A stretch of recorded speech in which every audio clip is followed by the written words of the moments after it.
പ്രൈസലോൺ മോനെ ഇങ്ങ് വന്നേടാ. ആ നിന്റെ ചെടി നന്നായി വളർന്നു. അവിടെ പോയി ഇരുന്ന.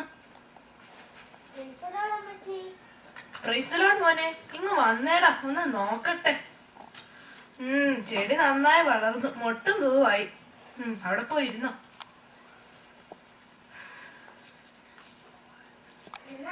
ചായ അമ്മച്ചിയുടെ സ്വത്തിന് ഏതെങ്കിലും പിള്ളേരെ കിട്ടിയോ?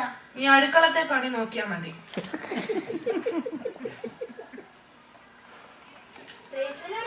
പ്രൈസലോൺ മോളെ ഇങ്ങ് വന്നേടി.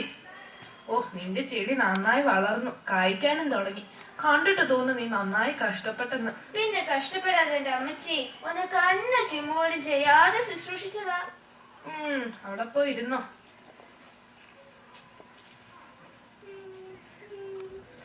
എന്താടി നീ കരയുന്നേ? അമ്മച്ചി എന്നോട് ക്ഷമിക്കണം അമ്മച്ചി. എന്നാൽ അവധി വിശ്വസ്തയോടെ കഠിനപ്രയത്നം ചെയ്തിട്ടും ഫലമുണ്ടായില്ല അമ്മച്ചി. ശരി മക്കളെ ഇങ്ങോട്ട് വന്നേ.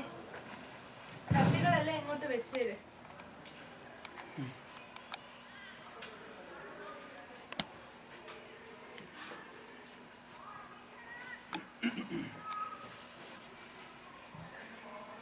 കണ്ടിട്ടുള്ളതിൽ വെച്ച് ഏറ്റവും വലുത് എന്റേത് തന്നെയാ.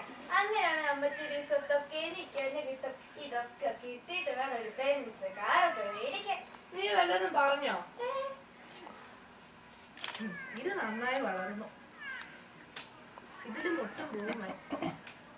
ഇത് കായ്ക്കാനും തുടങ്ങി, ഇതിന് മാത്രം ഒന്നുമില്ല.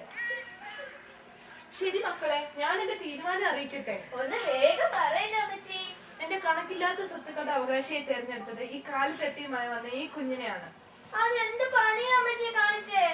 നിങ്ങൾക്ക് എല്ലാവർക്കും തന്നത് ഒരുപോലത്തെ വിത്തല്ലായിരുന്നോ? അതെല്ലാം പുഴുങ്ങിയെടുത്ത വിത്തുകളായിരുന്നു.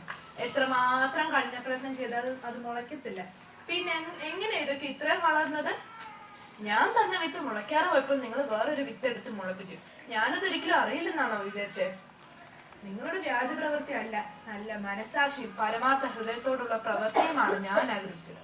അത്യാഗ്രഹം നിമിത്തം സത്യമാർഗം ത്യജിച്ച് നിങ്ങൾ എന്റെ മുൻപിൽ നിന്ന് പോകുവിൻ.